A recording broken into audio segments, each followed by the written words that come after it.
ଆମର ଦିନେ church lock ହେଇଯିବ ଜାଣିଥାନ୍ତି। ଆପଣ ବାଡ଼େଇଲେ ଯେ କେହି ଖୋଲି ପାରିବେ ନାହିଁ। ତେଣୁ ବର୍ତ୍ତମାନ ଅନୁଗ୍ରହ ସମୟରେ ଆମକୁ ପ୍ରଭୁଙ୍କର ଗୃହକୁ ପ୍ରବେଶ କରିବାର ଅଛି। ମନ ରଖିଥାନ୍ତି, ଯେତେ ଆମେ ଗୀତ ଗାଇପାରିବା, ପ୍ରାର୍ଥନା କରିପାରିବା, ବାଇବେଲ ପଢିପାରିବା, ସଭାଗାତି କରିପାରିବା, ସେତିକି ଆମର ଜୀବନ ପାଇଁ ଲାଭ। କିନ୍ତୁ ଆମେ କହୁଛୁ ସ୍ୱାମୀ କଥା ଶୁଣୁନାହିଁ, ଆମେ କହୁଛୁ ପୁଅ ଝିଅ କଥା ମାନୁନାହାନ୍ତି।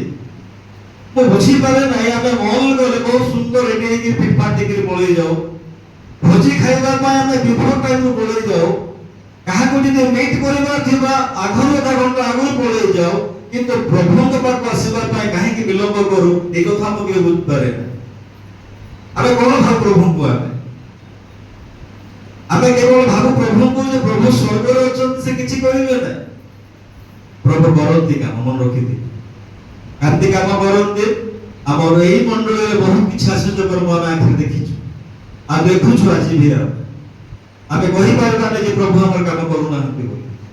ଗତ ଜୁଲାଇ ମାସର ଘଟଣା 30 ତାରିଖ ଦିନ ସବୁଆଡେ ବର୍ଷା ଥିଲା, କିନ୍ତୁ ଯୋଉମାନେ ଭୋଜି ଖାଇଛନ୍ତି ସେମାନଙ୍କୁ ପଚାର, ସେମାନେ ବର୍ଷାରେ ଭୋଜି ଖାଇଛନ୍ତି କି ସେମାନେ ସୁଖାରେ ଭୋଜି ଖାଇଛନ୍ତି?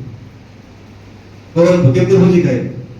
ସେଇଦିନ ଯଦି ଓଡିଆ କଥା ନା, ଓଡିଆ ଶବ୍ଦ ଯଦି ଝୋ ବର୍ଷା ହେଇଥାନ୍ତା, ହେଲେ ଆପଣଙ୍କର ମେକଅପ୍ ସବୁ ପଳେଇ ଯାଇଥାନ୍ତା। ରାଜ ହସୁଛି ବସି, ସେ ତ କହିଥାନ୍ତା ଗଲା ମୋର ପଇସା। କିନ୍ତୁ 5:30ରେ ମତେ ଫୋନ କଲା, ବାବା ଦେଖନ୍ତୁ ବର୍ଷା ପା କେମିତି ହେଲା। ମୁଁ କହିଲି ଚୁପଚାପ, ଫୈତାନ ଡରଉଛି, ଫୈତାନ କିଛି କରିପାରିବନି। କହିଛି ନା କଥା ମୁଁ। ହାଲେଲୁୟା। ସୁନ୍ଦର ଭୋଜି ଖାଇଲୁ। ମୋର ପ୍ରଶ୍ନ ଅଟେ ଯେ କାହିଁକି ପୁଅ ଝିଅ ମା ବାପା ଭାଇ ଭଉଣୀ ମାନେ କାହିଁକି କଥା ଶୁଣୁନୁ? ଆମେ କଣ ପାଇଁ ଆମେ ଶୁଣୁନୁ କଥା? ପଶୁକୁ କହିଲେ ପଶୁ ପଶି ଯାଉଛି, ହେଲେ ଆମେ କାହିଁକି ଶୁଣୁନୁ? କାରଣ ତାର କଣ, କୋଉ ଜାଗାରେ ଆମର ଦୁର୍ବଳତା ଅଛି? ଆସୁ ଅଳ୍ପ ସମୟ ଆମେ ଚିନ୍ତା କରିବା। ଦୟାକରି ମୋ ସହିତ ବାଇବେଲକୁ ଖୋଲନ୍ତୁ। ଲୁକ ତାର 17 ପର୍ବ 33 ପଦକୁ ଆମେ ଯିବା। ଲୁକ 17 ପର୍ବ 33 ପଦକୁ ପାଠ କରିବା। ଭାଇଟା ପଢ ବେଟା। କେହି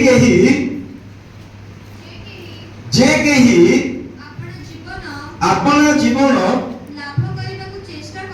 ଲାଭ କରିବାକୁ ଚେଷ୍ଟା କରି ଆଉ ସେ ତାହା ହରାଇବ। ମନେ ରଖିଥାନ୍ତୁ, ଯୋଉମାନେ ଜୀବନକୁ ବଞ୍ଚେଇବା ପାଇଁ ଯୋଉମାନେ ଦୌଡ଼ିବେ, ଯୋଉମାନେ ପରିଶ୍ରମ କରିବେ, ବାଇବେଲ କହେ ଶେଷ ଦିନରେ ସେମାନେ अपना जीवन को हराइबे। चाहे से पैसा वाला हो, बड़ लोग हो, बुद्धिमान लोग हो, ज्ञानी लोग हो, स्पिरिचुअल लोग हो, या आत्मिक लोग भी हम ना कहेंगे कि जो शेष तर जीवन को से हरे।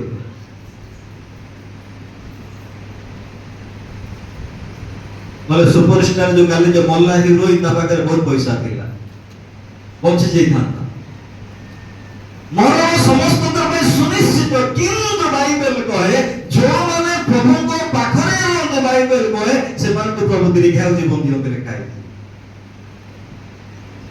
ते काहे की सुनुनु कथा आज्ञा यदि हमें गणिबा अति कम रे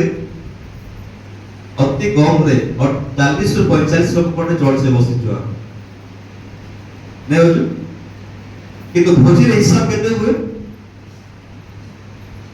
80 ରୁ 84 लिस्ट करू पूरा ता घर एते लोग तार छुआ किटा तार पुओ किटा तार बापा किटा 84 लोग हिसाब करू हमें भोजी के मने रखी था।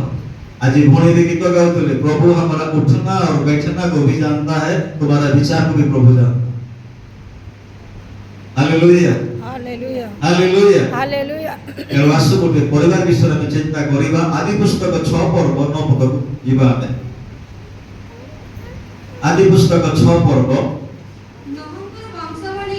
नोहंकर वंशावली एही नोह